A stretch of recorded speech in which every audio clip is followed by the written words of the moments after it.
If your world is blurry without your glasses on or your contacts in, you may be a good candidate for laser vision correction. Thousands of people have had the procedure with success, but how do you know if it's right for you?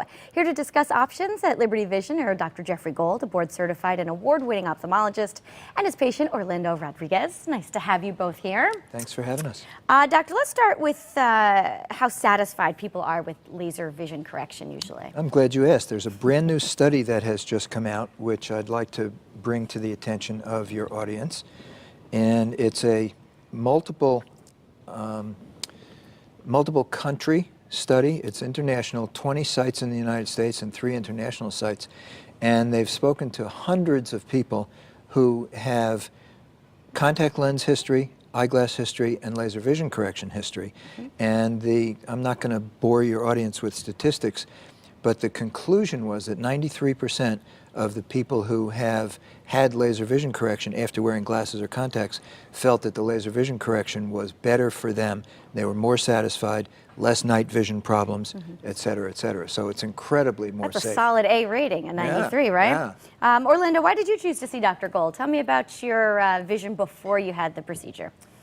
Well, my vision was like 20/40. For a long distance, I couldn't see. And I was in law enforcement, so it's important for, things we do in details as far as description, our job description, reading license plates and situations get involved in. So through the years, I've been in a lot of incidents where I've lost my glasses during the course of time or an activity, doing something, chasing somebody, and I couldn't find my glasses, getting back to my cruiser and going back to work, and it's always presented a problem for me. And through the years, I never thought about contacts, but I heard about the LASIKs coming to bear from other coworkers who've had it done, and they raved about it. And so I decided to look into it, and I met Dr. Gold, and he explained the procedure. And since then, it's been excellent. I've never regretted it. It's been wonderful. How long ago did you have it done? We're looking back at 2005. Anything you could do now, today, that you couldn't do before? Other than see long distance, I suppose? Wake up in the morning, have to reach for your glasses to see what time it is across the room or something like that, It was always a potential problem. Like I said, mainly for me, my reason was for work. Sure. The hazardous conditions that presented for me in situations that involved, criminal activity. Obviously, you have to identify your targets. Sometimes you can't grab your glasses too, right? Right. I understand. So it always presented a problem. Right. And doctor, explain to us the procedure between epi-LASIK and LASIK. Sure. I think we have a graphic, and I have this model that I can explain with. In LASIK, the cornea is cut open, and a flap is folded back. The laser correction happens here in the bed of the cornea, and the flap goes back down.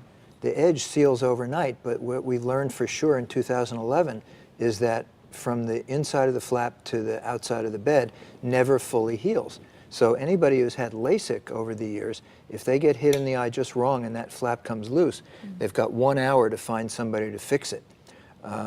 Otherwise, they're going to need a corneal transplant. And I think the graphic demonstrates the difference between LASIK and epi-LASIK. On the right, there's a picture of a LASIK flap folded back, and on the left, you see there's been no cutting, and just a thin sheet of surface cells are removed in order to expose the second layer down where the laser is done, and then those cells grow back over the next 3 days, during which time the only restrictions are patients can't rub their eye really hard, they can't get shower water in their face, and so the shower water hits from the back of the head, and they can't go where there's tobacco smoke because that interferes with tearing. Got it. And doctor, how do you determine if someone is a good candidate for epi-LASIK? Just about anybody over the age of 18 whose vision has finished changing can have laser vision correction, and the only procedure I do anymore is the safer epi-LASIK version of the procedure. And when we do the preliminary investigation, we look for any evidence of corneal degeneration.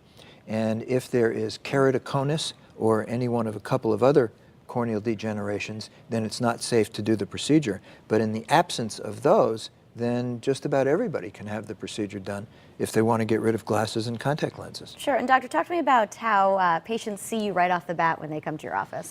Well, unlike the higher volume practices where there are technicians and assistants and optometrists who do the screening evaluation. In my practice, I'm the first one that the patient sees to determine whether they're a candidate or not. And then the only part of the procedure that one of my assistants does is the custom scan, because frankly she's better at doing it than I am. And she explains all the details to the patient and makes sure that they understand what they need to do to be ready for the procedure.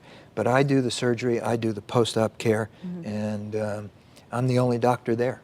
Very good. And we love special offers here on Connecticut Style, and you always have a good one for us. The special offer that we're going to talk about today is anybody who calls us and mentions that they saw us on Channel 8 on Connecticut Style receives a $200 per eye discount, and that same office extends to police officers, firefighters, first responders, and active duty and retired military. Very good. Orlando meets a lot of those criteria. It certainly does, right? He was a police officer, he was in military, and so he takes advantage of that. Very good. Well, all that information is right there on the screen if you want to contact Dr. Gold at Liberty Vision in Hamden, or you could visit libertyvision.net, and you can also find them on Facebook, and you're really all over the place with social media, Doc. You have to be nowadays. All right, thanks for being here in Orlando. Thanks for sharing your story.